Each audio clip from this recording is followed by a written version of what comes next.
Apakah Anda merasa Anda menghabiskan banyak waktu dan energi untuk mempersiapkan anak-anak? Seringkali waktu di kelas habis padahal Anda belum mencapai tujuan pembelajaran hari tersebut. Karena waktu dan sumber daya kita terbatas, maka sebagai guru kita wajib punya organisasi kelas yang efektif dan efisien. Berikut adalah 5 strategi pengaturan kelas agar kelas Anda lebih efektif dan efisien.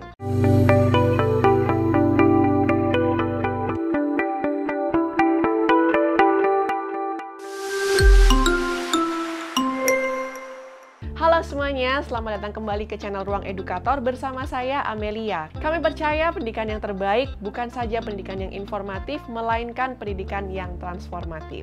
Oleh karena itu, buat teman-teman yang baru mampir ke channel Ruang Edukator, please consider to subscribe, siapa tahu konten-konten kita dapat membuat kelas dan rumah teman-teman makin transformatif.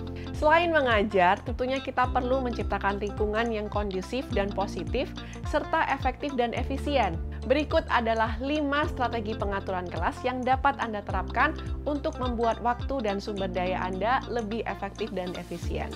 Yang pertama, tetapkan rutinitas. Menetapkan rutinitas dan prosedur dapat menghemat banyak sekali waktu. Bukan saja itu, rutinitas dan prosedur juga menciptakan kelas yang lebih teratur dan tertib.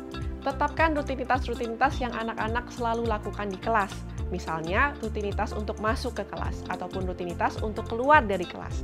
Rutinitas memulai pembelajaran, mengumpulkan tugas ataupun pekerjaan rumah, atau memulai dan mengakhiri kelas. Rutinitas dan prosedur yang jelas dan konsisten dapat membantu anak-anak meregulasi diri dengan lebih baik. Strategi kedua, sampaikan agenda pelajaran hari ini. Menyampaikan agenda pembelajaran, aktivitas yang akan dilakukan, tugas yang akan dikerjakan, serta durasi waktu yang dialokasikan membuat anak-anak memiliki gambaran apa yang akan mereka lalui. Saat anak-anak melihat agenda dan durasi waktu ini, mereka dapat mengorganisir waktu mereka sendiri dengan lebih baik. Mereka jadi tahu tugas apa yang harus dikumpulkan dan berapa banyak waktu yang mereka miliki. Sehingga harapannya mereka nggak akan main-main nih di dalam kelas, melainkan dapat merencanakan pembelajaran dengan lebih efektif. Yang ketiga, menggunakan wadah penyimpanan. Terkesan sederhana ya, tetapi apabila kita memiliki wadah penyimpanan dengan label yang jelas, itu akan menghemat banyak sekali waktu.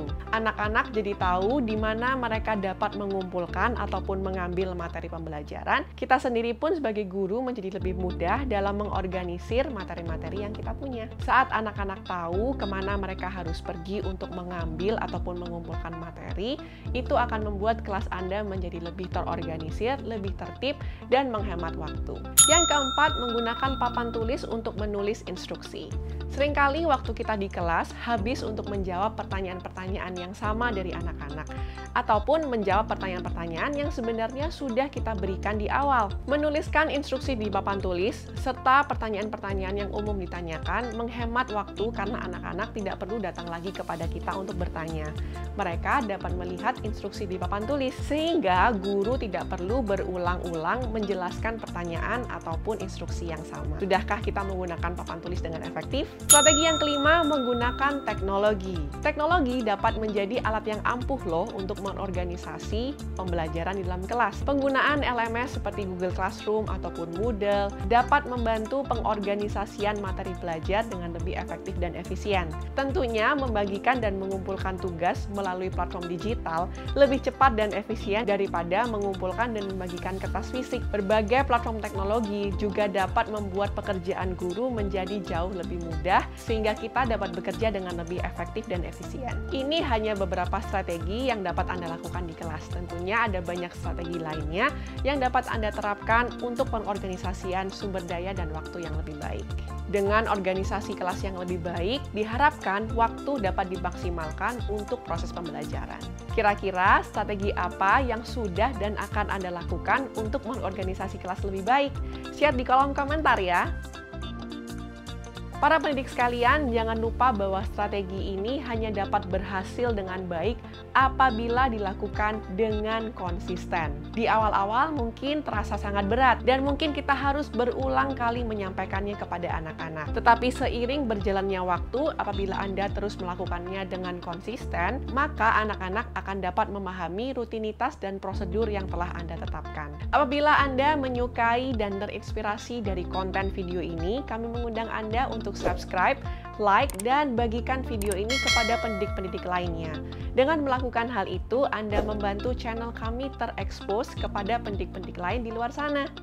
Bersama-sama kita bangun pendidikan yang makin berkualitas. Selamat mengajar dan selamat mentransformasi kehidupan.